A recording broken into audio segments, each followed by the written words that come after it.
in verse 4 of chapter 3. For indeed, when we were with you, we kept telling you in advance that we were going to suffer affliction. And so it came to pass, as you know. For this reason, when I could endure it no longer, I also sent to find out about your faith, for fear that the tempter might have tempted you, and our labor would be in vain. Paul knew how powerful discouragement was, and his greatest fear was that the church would be discouraged. Folks, if Satan can discourage you, he's defeated you. If he can discourage you, he can defeat you. You're done. Because once you're discouraged, everything loses focus. You take your eyes off of Christ,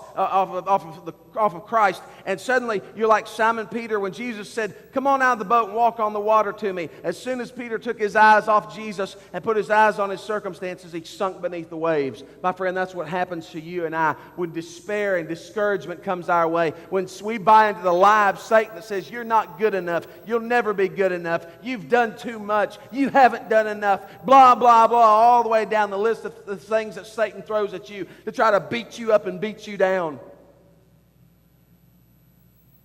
See, that's my fear, is that you will buy into that. Because, my friend, let me tell you something. Discouragement is contagious.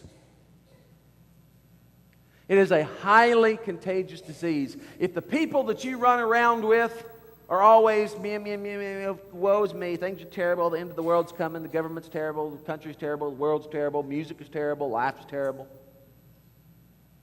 I mean, what is your mindset going to be if you hang around people like that? You see those "Life is Good" t-shirts? I have a friend of mine that had a Jeep, and on the back of his, Jeeps have those, have their spare tires mounted on the back of the Jeep, and he had a tire cover that said "Life is Good" on it, a big smiley face. That should be our outlook as Christians. Life is good. The situation you're facing may not be, but listen, my friend, the Bible tells us that nothing gets to us without going through God. It also says all things work together for the good of those who love the Lord. That means, my friend, if you are a believer in Christ Jesus, everything that happens to you is ultimately for your good. My friend, if everything that happens to you is ultimately for your good, is not life good? Life is good. When you and I approach things that way, it's different, isn't it? Hang around with positive people and you'll find that's contagious too. Paul was concerned, and he shared that concern with them, and he found comfort in knowing that they were standing firm. Verse 6, "Now that Timothy has come to us from you and has brought us good news of your faith and love, and that you always think kindly of us, longing to see us, just as we also long to see you. For this reason, brethren, in all our distress and affliction, we were comforted about you through your faith." For some reason, we are scared to death to say nice things to people, but we're always ready to critique somebody. Now, we are so ready to cut somebody down, tear somebody down, point out some way that they could have done something better. Yet we are so hesitant to share the good things. One thing that I do is if we go out to eat somewhere and I get really good service, on the way out I'll say, is the manager available? And they always get that same worried look. Yes, I'll go get them. And the manager comes up and they say, "Yes, sir, is there a problem?" No, not a problem at all. I just wanted to tell you that our waiter or waitress that we had tonight, so-and-so, they were marvelous. I mean, my glass never got past half empty. The service was quick. Something was a little late coming out, but they apologized for it. They were absolutely a wonderful server. And you know what the managers or the whoever's on that night, you know what they always say? "Thank you so much for telling me something good," because I never hear that. When people ask to see the manager, all they want to do is complain. Those of you in management, have you found that to be true? The only time somebody comes to see you is when there's a problem. As a pastor, that's what happens a lot of the time too. "Preacher, I need to talk to you." It means one of two things. They're in trouble or I am. Very rarely does anybody want to come by and meet with the pastor and just say, you know, Pastor, I love you. I appreciate you. Thank you for what you do. You don't get that much. Now, you do some. You people are wonderful about that. 2.5 years I've been here, y'all have loved me and my family just in extraordinary ways, and I'm so grateful for not only the love you show me, but you show each other. But you know, there's a lot of churches where that's not the case.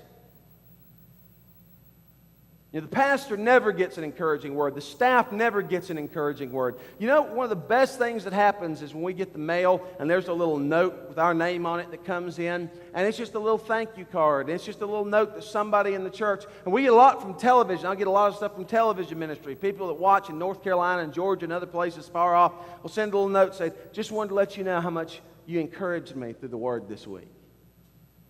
You know what that does for your day? What would that do for your day? Totally make it, wouldn't it? You know, let me encourage you. Go out of your way to encourage Eric. See, I'm the pastor. I'm the one that's up in front of everybody. But you know, Eric leads us in worship every week. Eric's the office administrator. He handles all the business stuff that we do here. He has a huge job, often a thankless one. So I always go out of my way to pat him on the back, tell him he did a good job, and things like that. You need to do that. Stephen, our new youth pastor. You know, Stephen hasn't been here too long. He's doing an amazing job. And you know what? If you see that he's doing a good job or you hear he's doing a good job, let him know. Go out of your way. And not just the staff. You know what? When you see somebody at church, maybe you hadn't talked to them in a couple of weeks, go up to them and say, hey, I haven't seen you in a couple of weeks. Missed you. You doing okay? And stand there long enough to find out how they are. Because some people won't tell you. They'll say, oh, I'm doing fine. Some people will tell you how they really are. And you know what? If they do, stand there a minute and let them.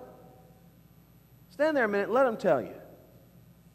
Because sometimes that's what people need. Have you ever needed just to get out how you really feel sometime? And you do is somebody listens and cares, and then you feel better. Somebody just patting you on the shoulder and saying, I'm going to be praying for you. Or maybe they actually stop right there and say, can I pray for you right now? Somebody does that. How does that make you feel? You find comfort in that, don't you? You see, comfort is a part of what we do in the ministry. We comfort others, and then we find comfort in it. But also, there's courage. Look at verse 8. For now we really live if you stand firm in the Lord. My friends, standing firm in the Lord requires courage. Because as soon as you take a stand for Christ, as I've said many times, you become a target for Satan. Look, my goal is to see everyone in this church that comes on Sunday morning involved in ministry somewhere in the church. There is something you can do. Say, well, preacher, you don't know me. I'm not gifted at all. I don't have any abilities. Are you breathing? Well, yeah, then you can do something. God has a purpose for you. My friend, if God was done with you and God did not have a purpose for you, He would just call you home. The fact that you are still drawing breath shows that God is not finished with you, and He has a plan for you and a purpose for you that you need to fulfill. So you need to be courageous.